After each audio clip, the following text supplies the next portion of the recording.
B'siyata d'shmaya, we're going to learn Eirovin Daf Mem Tes. We're going to start 5 lines from the bottom of Daf Mem Ches Omud Beis. Says the Gemara, Omar Rav Yehuda Omar Rav, Zu Divrei Rabbi Shimon. And before we continue reading the Gemara, let's just get back into the topic we're discussing here.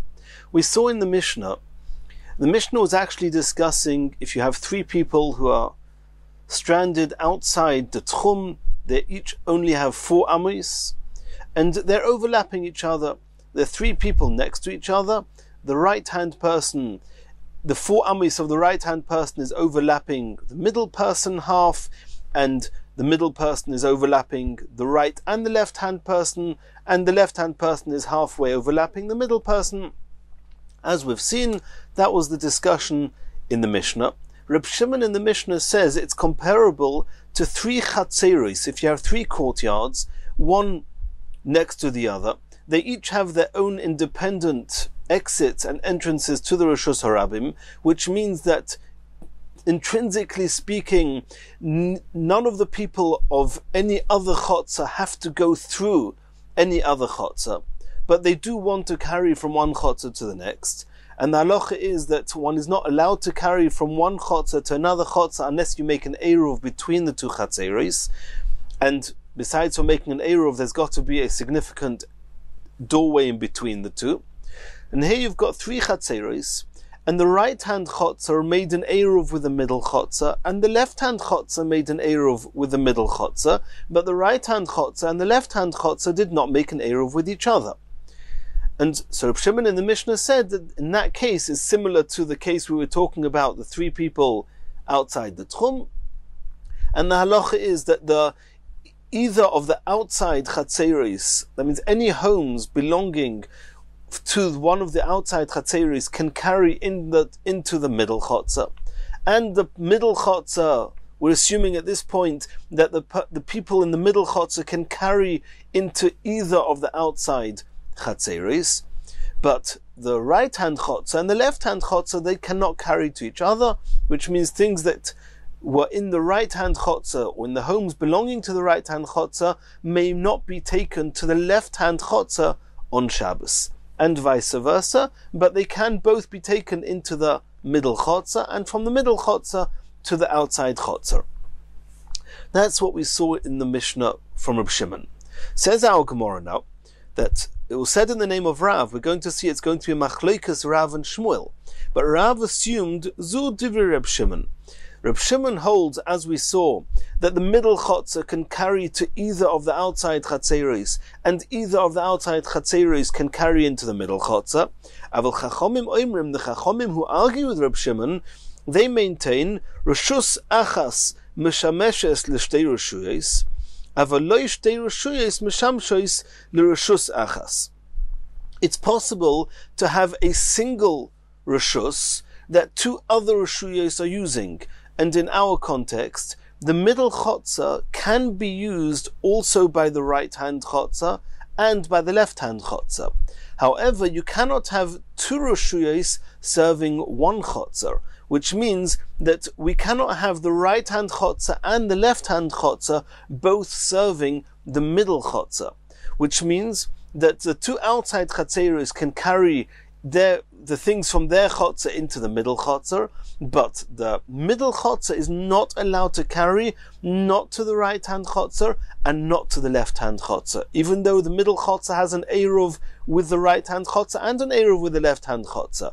Nonetheless, the halacha is you cannot have 2 different reshuyos serving a single reshus, and therefore the middle chotzer is not allowed to carry not to the right and not to the left. And that's the Chachamim who argued Reb Shimon. And that was Rav's opinion. Ki amritu kameidu to Shmuel. When this was said to Shmuel, Shmuel Omer li. That means Rav Yehuda said that when he said over what he heard from Rav, it was Rav Yehuda said in the name of Rav. When Rav Yehuda said over to Shmuel what he heard in the name of Rav, Shmuel actually argued with that and said, Afzu divi Reb Shimon. What you, Rav, assume to be the opinion of the Chachomim, which is that the outer Chatzeris can carry into the middle Chotzer, but the middle Chotzer cannot carry to the outer Chatzeris, I actually hold that that is what Reb Shimon himself said. That's Reb Shimon's opinion. Al Chachomim oimrim, and the Chachomim argue and say that Shloshton Asurais, all three Chatzeris are osir to each other, and no Chotzer can carry into any other Chotzer. So that was a machlokas Rav and Shmuel as to the opinion of Reb Shimon and the opinion of the Chachomim. Continues the Gemara. Tanya Kavaseder of Yehuda, Alibu de Shmuel. We're now going to have a brisa that's going to bring proof to this second opinion that we just saw, which was Shmuel, that Reb Shimon himself actually holds that the two outer Chatzeris are allowed to carry into the middle Chotzer, but the middle Chotzer is not allowed to carry to the outer Chatzeris. Omar Reb Shimon, Lemoa Dovadoime. And this is going back to our Mishnah. When you have the three people who are stranded outside the Tchum, and the two outer people are sharing, overlapping, their four amis are overlapping the middle one, but they're not overlapping each other. So Reb Shimon said, you know what it's comparable to? L'sholish Chatzeris apsuchay zu lezu. The three Chatzeris we've been discussing that each have doorways from the right hand one to the middle one and from the middle one to the left hand one. Upsuchos l'Roshos Harabim, and they each have their own exit to the Roshos Harabim, which means that in and of their own entity of each Chotzer, the other Chotzer is not disturbing them. As long as they have their own private Eruv, they can carry within their own Chotzer. The question is now going to be that since Eruvu Shtayim Mem Tzoyos, the two outer Chatzeris made independent Eruvs with the middle Chotzer, Zu Mevia Mitoich Beiso Veicheles, the outside Chotzer, the right hand Chotzer, can bring food or bring anything into the middle Chotzer and eat there. V'zu Mevia Mitoich Beiso Veicheles, and the other outside Chotzer, the left hand Chotzer, can also bring items into the middle Chotzer and eat there. Zu machzeres moisoro l'toich beisa, v'zu machzeres moisoro l'toich beisa. And the right hand chotzer and the left hand chotzer, not only are they allowed to bring things into the middle chotzer, but they can then take things from the middle chotzer back into their own chotzeris. And that's all. That's all we see in Reb Shimon. Reb Shimon did not make any mention that the middle Chotzer is allowed to take anything to the outside Chatzeris. It just mentioned that the outside Chatzeris can carry to and from the middle Chotzer. This seems to be following Shmuel, that according to Reb Shimon, the inner Chotzer, the middle Chotzer, is not allowed to carry to either of the outside Chatzeris. The Brisa carries on, Chachomim oimrim, Shloshton Asurais, according to the Chachomim, neither Chotzer can carry into any other Chotzer, and that is the opinion of the Chachomim, as we saw, was Shmuel's opinion. Continues the Gemara. V'ozda Shmuel letamei, and this Shmuel is his own opinion elsewhere. The Omar Shmuel said, Chotzer shebein shnei muvois. If you have a Chotzer, and the Chotzer has two openings, one on the right, one on the left, and the entrances to the Chotzer are not into a Roshos Harabim. There's actually a Movui, an alleyway on the right, and an alleyway on the left, and in the middle is the Chotzer. What is an alleyway? An alleyway is an area which is shared by a number of Chatzeris, where each Chotzer is shared by a number of homes. And before we learn the next Gemara, we have to get clear what the issues are here. A movui, an alleyway, one is only allowed to carry in a movui if all the chatzeris within the movui have made a shitufei muvois. Besides for each chotzer making their own eruvei chatzeris, all the chatzeris have to make another type of eruv called shitufei muvois, and that way all the chatzeris are bound to one. They're connected to each other, they become one, and therefore they can all carry in the movui. So if you've got movui on the right, as long as all the chatzeris made the shitufei muvois, there should be no problem with with the people in that movui carrying in their movui. The same is on the left. What's with the chotzer in the middle? Obviously the chotzer has to make its own eruvei chatzeris for the people in that chotzer. But what's now going to be the halacha of carrying from this chotzer to the mavoi on the right or the mavoi on the left? So, in order to be able to carry from a chotzer to a mavoi, you have to make a shitufei mavois. You have to make an eruv with that mavoi. You have to be part of their eruv. Now, if you're not part of their eruv, then you cannot carry there. The question is, since this chotzer has an exit to that eruv, if you do not make an eruv with that mavoi, it could be the very fact that you have an exit to that mavoi, you're actually considered a chotzer of that mavoi that has not joined into that eruv, the shitufei mavois, and then not only can this chotzer not carry into the mavoi, but the whole eruv that the mavoi made, the whole shitufei mavois, is also invalid, and nobody can carry in that mavoi. So those are two things that we're going to have to discuss. The status of the chotzer in between the two mavois, whether they can, this chotzer can carry into either or any of these mavois, and or we have to discuss how the status of the middle chotzer affects the outer mavois, allowing them to carry in their own mavoi. So let's see what Shmuel says. The Amar Shmuel, chotzer shebein shnei mavois. If you have a chotzer in between two mavois, then erva im shneim. In the event that this chotzer actually made an eruv with the right hand mavoi and an eruv with the left hand mavoi, in that case asura im shneim, then each mavoi independently is okay, because there's no part of the mavoi which is not included in the eruv. It means this middle chotzer is included in the right hand mavoi and included in the left hand mavoi, so there's no issue with the mavoi itself. However, since this chotzer itself is being pulled to the right and pulled to the left, it made an eruv with the right hand mavoi and the left hand mavoi at the same time. Therefore, they are a type of a contradiction, because you cannot belong to more than one place. You have to decide, are you associating yourself with the right or are you associating yourself with the left? But if you're associated to both, then there's this type of a contradiction between the two, and therefore this chotzer cannot carry not into the right eruv, not into the left hand eruv. And this is the Shmuel that we're looking for, that says in our case, in the Gemara that we've discussed till now, where according to Reb Shimon, where you have three chatzeros, and the middle one made an eruv with the right hand one and the left hand one, then Shmuel maintained that even according to Reb Shimon, the middle chotzer is not allowed to carry either to the right or to the left, and that's similar. It's leta'ameh, it's his own opinion here.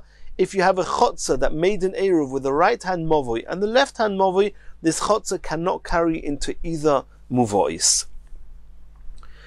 So that's what the Reb Shimon, that's what the Shmuel letamei was. That's how we see Shmuel following his own opinion.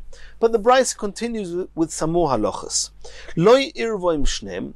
In the event that this middle chotzer did not join the shitufei mavois, not of the right hand mavoi and not of the left hand mavoi, oiseres al shneim, not only can this chotzer not carry into those mavois, but each of those mavois actually has a chotzer that's open to that mavoi, that's not part of the shitufei mavois. And this chotzer actually destroys the shitufei mavois of both mavois, and nobody is allowed to carry in any of these two mavois. Explains Shmuel, Hoysa be'echod regila or be'echod eino regila. When do we say that a chotzer destroys the shitufei mavois? Is only if the people in the chotzer were accustomed to go through this mavoi, and now if you have people of a chotzer who are accustomed to go through the mavoi and did not join the shitufei mavois, they destroy the shitufei mavois that the other chatzeros made in that mavoi.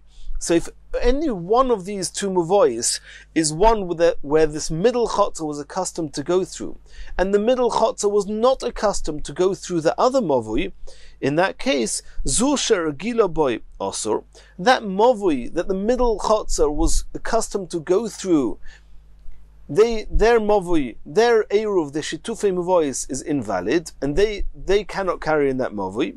V'zu she'eino regila boy mutar. However, since this chotzer is not accustomed to go through the other mavoi, then the fact that this chotzer did not join the shitufei mevois of that other mavoi does not invalidate their shitufei mevois, and therefore those people can carry in the mavoi. Continues the Gemara. Omar Rabba bar Rav Huna, Irvo im she'eino regila boy. What happens if the middle chotzer made an eruv, not with both mevois, but with one mavoi? Which mavoi? The one that it was not accustomed to go through on a regular basis.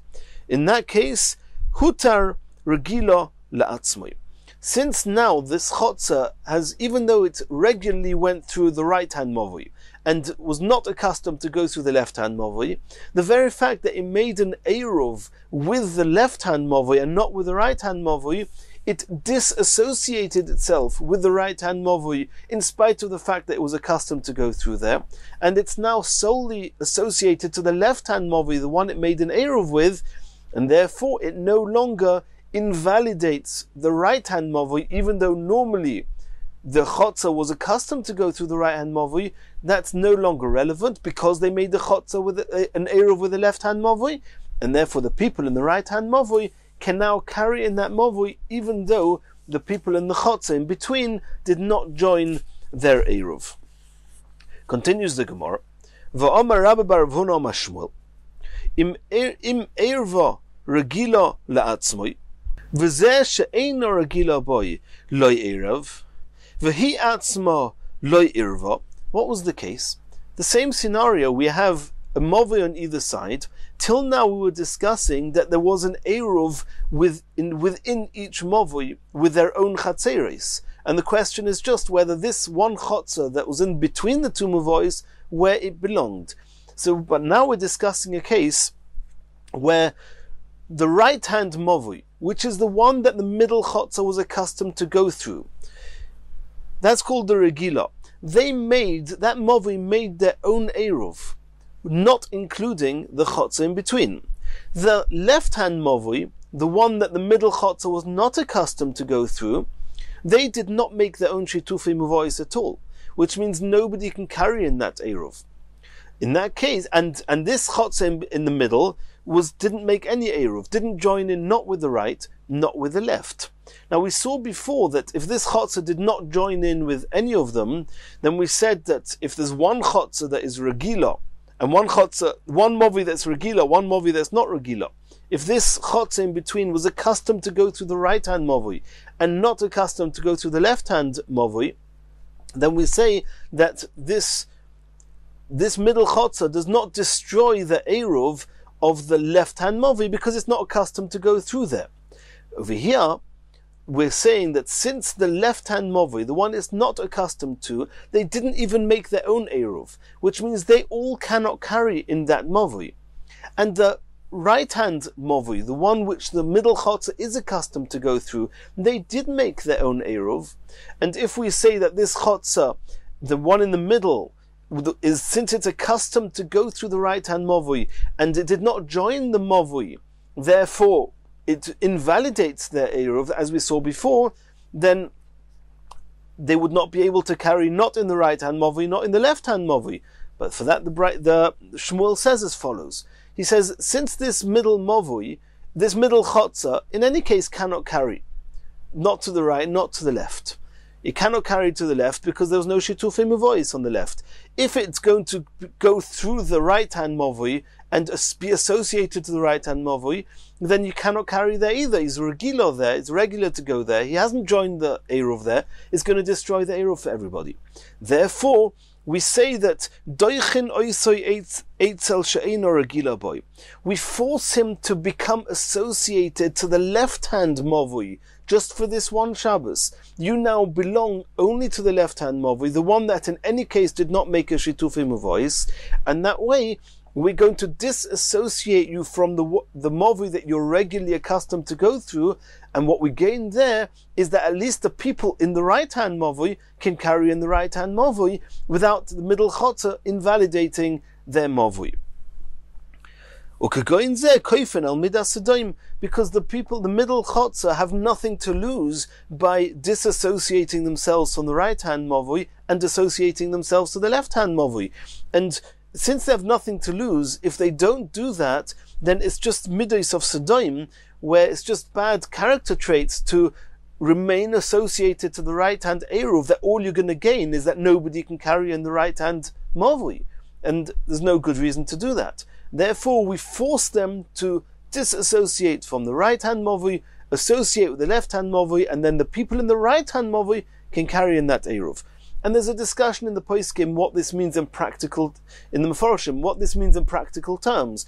And some Rishonim say what it means is that the middle chotzer are actually not allowed to go through the right-hand Mavui during Shabbos. Other Rishonim say that that's not the case, but and it's just a virtual type of disassociation, just in order to allow the right-hand Mavui, the people in that Mavui, to carry in their Mavui. Continues the Gemara. Omer Rav Yehuda Shmuel. Another halacha to do with Eruv from Shmuel. Hamakpid al Eruvoi. What is an Eruv? An Eruv is that all the people in a chotzer, they all take a bit of food, it gets put together, it's combined in the home of one of the people in the chotzer, and that's called an Eruv. So what happens if one of the people who put their food into this common basket, if one of those residents was very particular that nobody else, none of the other residents in the chotzer should eat his part, his food. If so, ein eruvoi eruv, then that invalidates the whole eruv. Ma shemoy, what's the name of an eruv? Eruvoi shemoy, the word is eruv. What does eruv mean? It means something that's merged, something that's connected, something that's harmonious. And as soon as you say, I'm happy to join the eruv, but nobody dare eat this part, that means you're actually not conforming with the concept of Eruv, which is merging everyone together. And therefore you have invalidated the Eruv. Rav Chanina Omar, Eruv, Rav Chanina argues and says that even if one of the residents was very makbid, was particular that nobody else should eat his food, the Eruv is still valid. Elo shenikra me'anshe Vardina, we call him, he's one of the Vardina people, and the Vardina people were known for their stinginess. Continues the Gemara, Omer Rav Yehuda Shmuel, another halacha in the name of Shmuel, a similar one. Hachelek es eruvoi eino eruv. If somebody separates, if you've got 5 people, 5 homes sharing this one chotzer, and now you have 5 pieces of bread making an eruv, if somebody took one of those pieces of bread and put it in a different utensil than the other 4 pieces of bread, then the eruv is not valid. Again, this is Shmuel. Asks the Gemara, Kaman, which Tana is this following, that if you separate the Eruv breads and they're not in the same basket, that it's invalid? Beis Shammai. Can we assume that you're following Beis Shammai, which is something we don't do? The halacha is never like Beis Shammai. Where do we find Beis Shammai? The Tanya we learned in the Brisa. If 5 of the residents in the chotzer, they all collected their breads together, the Eruv, and they put them into 2 different utensils, part of the breads in one utensil, part in the other utensil. Beis Shammai say the Eruv is invalid. Eruv means they all have to be together, they have to be merged into one utensil. Beis Hillel say the Eruv is a valid Eruv. You've collected their breads, it's all in one house. The fact that it's in 2 different utensils does not destroy the Eruv. So the Gemara is now asking this, that Shmuel said, that if they separate the Eruv, one of the breads from the other 4, it's invalid. That seems to be following Beis Shammai. Says the Gemara, no. Afilu tema Beis Hillel.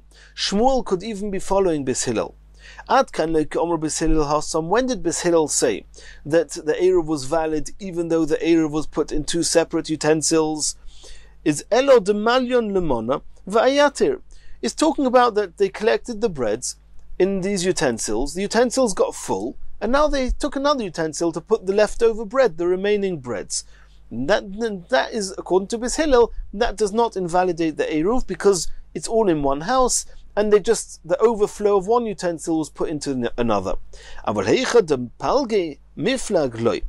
here there was space in the utensil. It was all in one utensil, and somebody separated that. If you consciously go out of your way and actively separate the Eruv breads, that's worse, that's more of a separation, it's more of a contradiction to the concept of Eruv, and therefore Shmuel says that Eruv is not valid. Asks the Gemara, V'tarti lomoli, why do I need Shmuel to say both of these halachas? Number one, if you separate the breads, that the Eruv is not valid, or if somebody's particular that nobody else eats his bread, the Eruv is not valid. They seem to be a similar concept. Why does Shmuel need to say them both? Says the Gemara, Tzricha, I need that they're both necessary. If it would only tell us that if somebody's makbid, if he's particular that nobody else should eat the Eruv, only then it's invalid. I may have thought Mishum de Kopid. The reason the Eruv is invalid is because he's very particular that nobody else should eat it. But just because it's in two different utensils, even if you split them up, since nobody minds anyone else eating any other one's breads, that's not a contradiction to the Eruv. Maybe the Eruv is valid. That's why Shmuel had to say that even in that case, if you split up the breads, the Eruv is not valid. And if you'd only tell us the second case, that if you split up the breads, the Eruv is not valid, Mishum de palge miflug, maybe there, the reason the Eruv is not valid is because you split them up. And that's a contradiction to Eruv. Aval hosam eimeloi, but in a case where you didn't split them up, and all the breads are together, it just happens to be that one of the residents is particular, that nobody else should eat his portion of the bread, but he hasn't split up the Eruv. I may have thought that loi, in that case, we won't say that it's invalid and it will be valid. Tzricha, therefore Shmuel had to tell us that even in that case, the Eruv will be invalid, and irrespective of whether one person was particular and it was not split up, or if it was split up and nobody was particular, in both those cases, the Eruv is not valid. Continues the Gemara. Omar le Rabbi Abba le Rav Yehuda bebei ma'atzarto de Rav Zakkai. In Rav Zakkai's winery, Rabbi Abba met Rav Yehuda and said to him as follows: is it true, could it be that Shmuel said that if somebody splits up, if they separate one of the Eruv breads from the others, that the Eruv is invalid? V'omar Shmuel, this seems to contradict something else Shmuel said. Bayis shemanichin boy Eruv. The home in which the Eruv breads are actually going to be collected and placed, ein tzorech litoin esapas. That home does not need to put any bread. So if you have 5 homes sharing a chotzer, 4 of the homes have to take some bread, place it in home number 5, and that's sufficient. Home number 5, which is hosting the Eruv breads, does not actually need to participate and put bread together with the rest. Now, that was what Shmuel said. My Tama, and now Rav Abba assumed that the reason for that is as follows: Lav mishum de Omar de kiven de monach besalo. Since the owner, this home number 5, has bread and he's got it in a different basket, in a different utensil somewhere in his home, it's command de monach hochadomi. It's as if it's together with the other breads. There's one utensil with the 4 breads together. There's somewhere, someplace in this home, a utensil with some of the owner's bread, and therefore he's joined. And if so, hochanami kiven de monach besalo command de monach hochadomi. If so, when somebody splits up one of the 5 breads from the other 4 breads, how can Shmuel say that the Eruv is invalid? Why don't you say that since it's in its own utensil, it's as if it's together with the rest and it's valid? Why is that if one splits up some of the breads from another breads different to the case of the homeowner that has bread elsewhere in the home that's not in the same utensil as all the others? Omerli. So Rav Yehuda answered back and said, no, it's not a contradiction in Shmuel. Hasam afal pisha ein pas. And he said as follows: you misunderstood Shmuel's halacha. It's true that if you've got 5 people, only 4 of them have to contribute the bread and place it in the home of number 5. And the reason that home number 5 does not need to be does not need to contribute any bread is not because we assume that he's got bread and it's in one of his own utensils in the home, and then it's just as if it's 2 utensils in the same home. No. The reason that the Eruv is valid is because the bread itself, all it's doing is representing residence. So the other four people, their bread, their share of bread, being in home number 5 is representing their residence in this home. But home number 5, this is his home. He doesn't need any bread. It's not as because we consider it as if there is bread somewhere else and then it's combined, and then you have a contradiction in Shmuel. Shmuel says you cannot have breads combined if they're not in the same utensil. No. The very fact that it's in this home already means that this is his residence. You don't need Eruv to make it his residence. You need the Eruv breads for the other people who do not live in this home to be represented, and this should be considered their residence too. But the homeowner himself does not need to be part of it, and therefore it's not a contradiction to Shmuel. Maitama, the kulu hachadairi. The others need their bread in order to be considered as if they have residence here. But the owner of this residence itself is here in person and does not need to be represented by bread. Continues the Gemara Omar Shmuel. And now we're going to discuss how this Eruv works. When you want to make Eruv Chatzeros, and all the 5 people who are sharing the Chatzah put some bread in one home, according to Shmuel, this homeowner himself does not need to put some bread, the others put bread there. But this concept of Eruv, how does it work? So Shmuel says, Eruv mishum kinyan. This concept of putting some bread there, putting bread in this person's home, is actually, it's a type of acquisition. It's a kinyan. It's got some legally binding acquisition. It's as if to say that I'm putting some bread in your house, and in return for that, you're giving me a share in your house. So it's as if I'm partner in your home, and that is an acquisition. If you're going to ask, if so, why do I need to put a food item down? Everybody knows you can't just give a coin of at least a pruta, which is the smallest value, monetary value, which is considered significant. Why can't I just give a coin and, so to speak, acquire a part in this home, and then it's as if I now live in this home. It's as if I have part in this home, and that will be suffice as an Eruv. Why do I need to give food? And it's taken for granted that ein koinin b'ma, you cannot buy part of his home with a coin. A ma is the name of a coin. Says the Gemara, the reason that we're always talking about making an Eruv with food items is because an Erev Shabbos, before Shabbos comes in, which is the time where they're making the Eruv, typically there are no such coins available. There are just food items available, and therefore food items are used in place of coins in order to effect an acquisition. Asks the Gemara, okay, so I understand why you normally speak about food to make an Eruv. But if somebody chose to use a coin, he had a coin available and he gave the owner of this home, number 5, a coin to acquire some part in his home, will it at least suffice? Says the Gemara, technically speaking it should, but there's a decree from the Chachomim not to allow that to be an Eruv. People are going to say that the main way of doing an Eruv, of acquisition in this person's home, is actually using a coin. And there will be situations where on Friday afternoon such a coin will not be available, and they will not make an Eruv because they won't realize that food items are equally valid. And then the whole institution called Eruv will become disused and will become forgotten because the coins are not available. And therefore the Chachamim said you're only allowed to use food items to make an Eruv. So that was Shmuel's opinion, that Eruv mishum kinyan. What making an Eruv does, it affects an acquisition.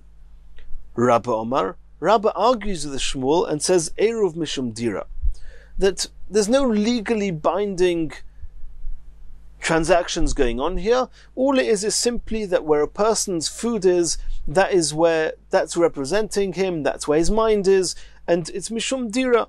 All it does is it affects a residence. I put my food there, it's as if I'm resident where my food is.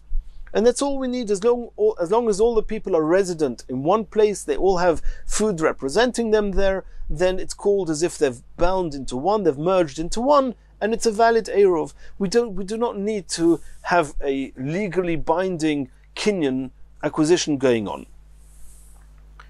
Maybe now, in what cases are we going to actually see a difference in halachic difference between Shmuel, who says it's because of that the way Eruv works is a kinyan, it's a legally binding acquisition, and Rabbah, who says that it's just dira?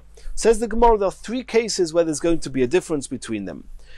Kli, if somebody used a utensil instead of bread. So if you say that the Eruv works because of residence, where my food is, that's where my mind is, that's where my residence is, then using a utensil, if I give owner number 5, instead of giving him a piece of bread, I give him a utensil, that will not be sufficient. However, if you say Eruv Mishum Kinyan, then you can make a Kinyan with a utensil. The second difference is going to be Ubepochis Mishava Pruta. If you gave bread, you gave the amount of bread that you need, the minimum amount of bread, which is going to be discussed later in the Masechta, that we need for Eruvei Chatzeris. That means you gave the right volume of bread, but the value of the bread was less than the minimum value with which one can make a legal acquisition, which is less than a shava pruta. So if you say that it's mishum dira, that the Eruv works just because my bread is there, therefore it's as if I'm resident there, then it doesn't make a difference to us how much it's worth. But if it's actually affecting an acquisition, a kinyan, you cannot make any legal transaction with a value of anything less than a shava pruta. It will not be valid. And the third case is a cotton. That can a minor, somebody under bar or bas mitzvah, less than 13 years old for a boy or 12 years old for a girl, can they be an agent for the Eruv to become valid? Can they be sent on behalf of the home owner number 5 to collect all the Eruv pieces of bread? And in effect, by them receiving the Eruv breads, it's going to be as if the owner number 5 has received them, and that's how the Eruv will be valid. So we know that a cotton cannot actually affect a transaction, because he's not mature enough for that. However, he can be an agent to bring food from one place to the next. So if you say that the Eruv is mishum dira, it's just because wherever the food is, that's where the owners of the food are, then even if a minor is an agent to bring the food, that's okay. However, if the Eruv is actually mishum kinyan, it's affecting an acquisition, then a minor is not allowed to have any part in the Eruv. Omar le Abaya le Rabba. Abaya now asked Rabba, or he said to Rabba, le ditcho kashya or le Shmuel kashya. I've got a question against you, Rabba, who say that Eruv mishum dira, and I've got a question on Shmuel, who says Eruv mishum kinyan. Tanya, we learned in a brisa, Chamisha shegavu es Eruvon, if 5 of the residents, they collected the Eruv. After these 5 people have merged into one and put all their breads in one place, they then wanted to add another chotzer into their Eruv. So what did they do? Then any one of these 5 can take any one piece, he can take his own bread and take it to the new chotzer. It's sufficient for one of the original 5 residents to take bread on behalf of all of them. That's what it says in the brisa. Says Abaya explains, Ha knew the kokoni v'suloi. He was the only one that made the acquisition. You, Rabba, say that Eruv is mishum kinyan, is making an acquisition. How do you make an acquisition? By giving food to the owner of this of the home or the chotzer, wherever you're making the Eruv, and in return you're acquiring a part in that home. Over here, that just one of the people is taking his bread to that place, he's the only one that's going to have a kinyan in this new place. How can all the other 5 people be part of that Eruv? Who knew the Kodayer? And the same question is going to be according to Rabbah. Rabbah who says that the chotzer, that the Eruv is mishum dira, it's as if your resident where your food is, that's all very good where your food is. But here, only one of these 5 people put their food in this new area, and all the other 4 didn't. So how can you say that all of them have merged this new Eruv when only one of them has got dira there, only one of them has residence there, only one of them put food there?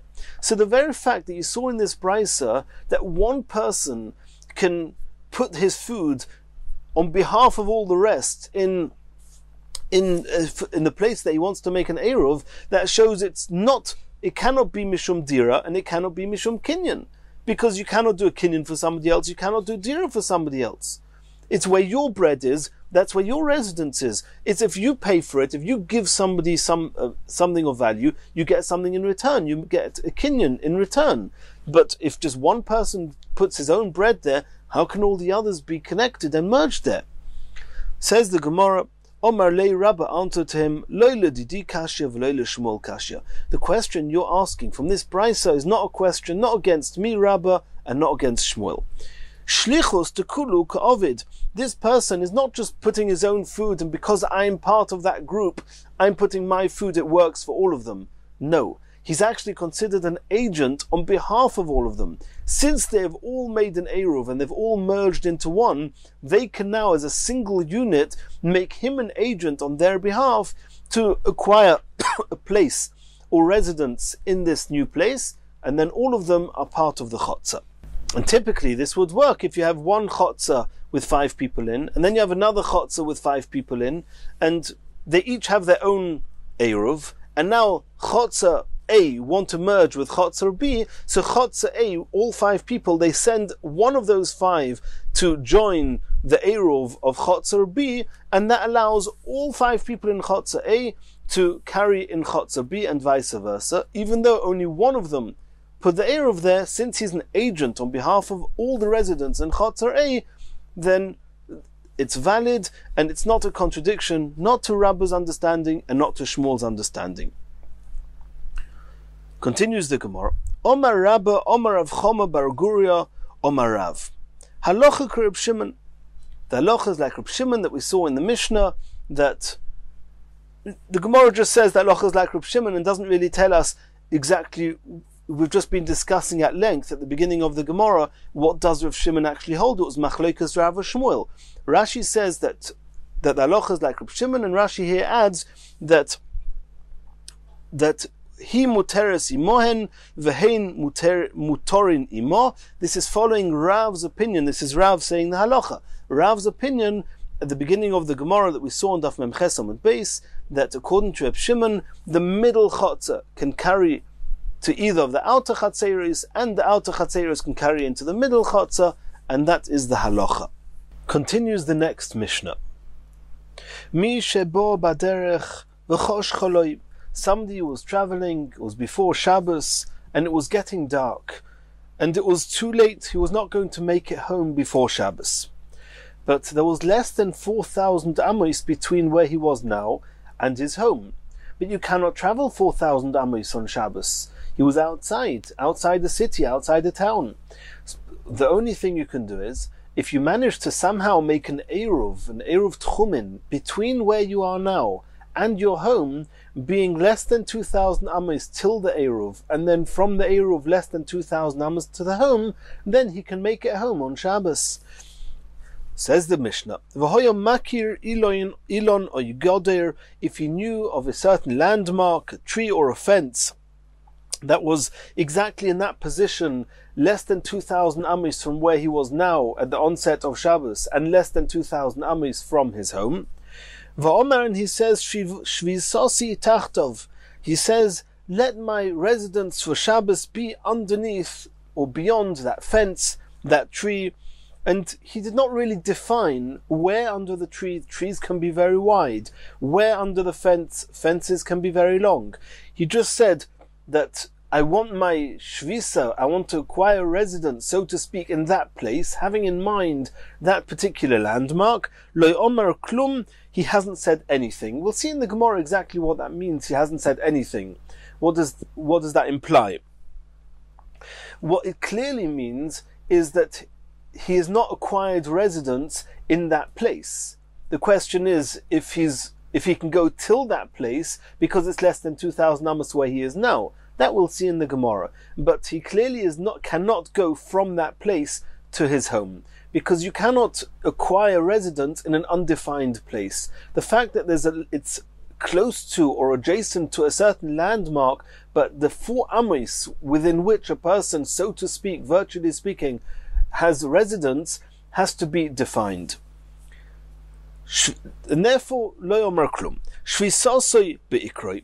But if he said, I want my residence when Shabbos comes in to be at the trunk of that tree, not just under that tree, meaning anywhere under its spread out branches that could be very wide, we'll see in the Gemara how wide, but if he says, I want it to be at the trunk of the tree, which is very defined, then Mahalich mimokim raglov vad ikre alpaim amo, then he can travel from where he is now until that point, that landmark, the trunk of that tree.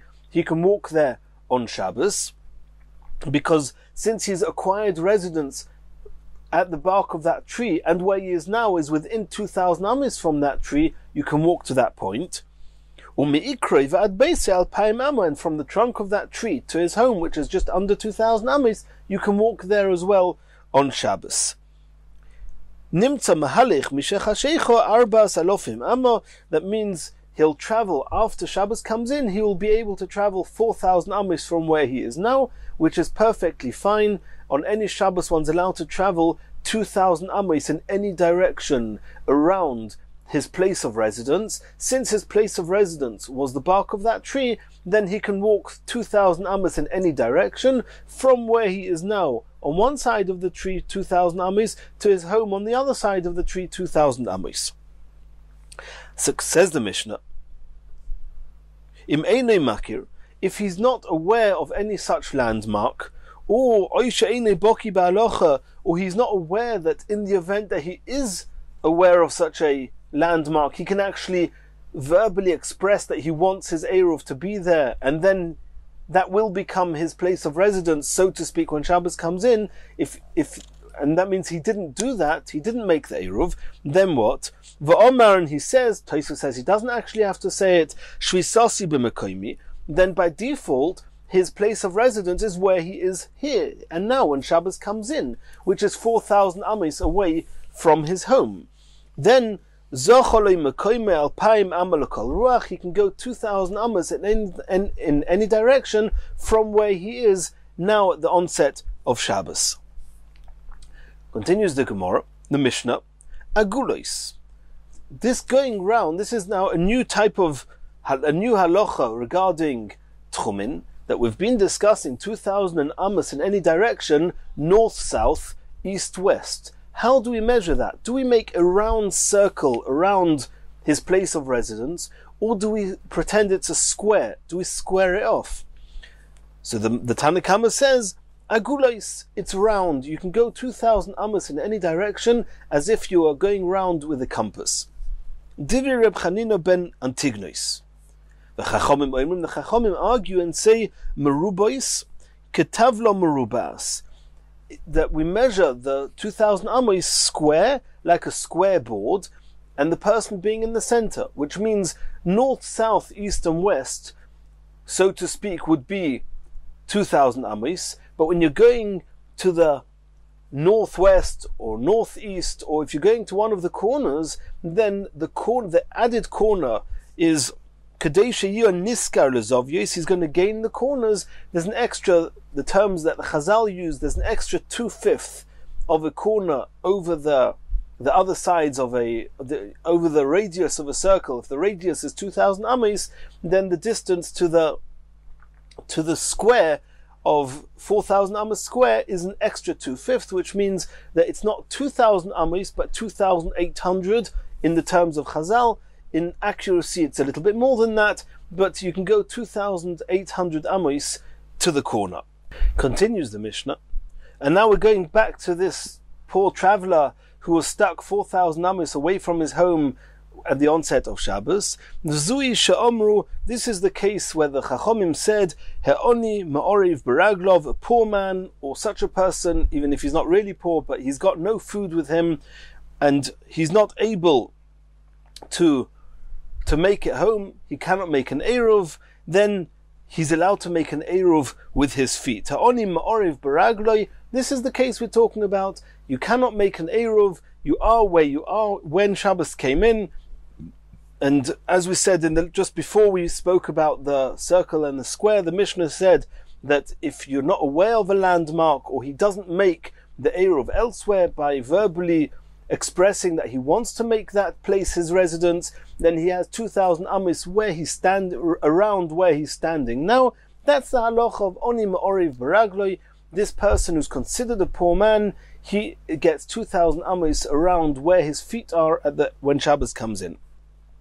Omer Rav Meir says, onu ein lanu elo oni, that this halacha, that a person gets 2,000 amos around where his feet are, around where he actually is present when Shabbos comes in, not making an eruv with food, only applies to a poor man like this who's got no food with him. However, if a rich man or somebody who's got food, we would not allow him to make an eruv based on where his feet are. He has to use food items to establish his place of residence. Rabbi Yehuda argues and says, Echod oni ve'echod osher. Any person can use this method of making an eruv by actually being present at a certain spot when Shabbos comes in, and that's his center of residence for the rest of Shabbos. Le'omru ma'orvin bepas. This that the Chachomim said you make an eruv tchumen using bread was only elo lahokil ala osher. It was just in order to make it easier for the rich man, that he should not have to go out and make the eruv in person, have to go before the onset of Shabbos or Yom Tov, go 2,000 amos out, be there till it's dark, and then come back in order to make the eruv. Rather, we make it easier for him. We say, send some bread with an agent, and that will be a good enough eruv. But if even a rich man chooses to make his eruv, or to make his place of residence based on where he is in person, then of course even a rich man could do that. Reb Meir argued with that, and Reb Meir said only a poor man can resort to that, but a rich man has to use this pass to establish his place of residence. And in Mir Hashem, in the next shir, we're going to start learning the Gemara on this Mishnah.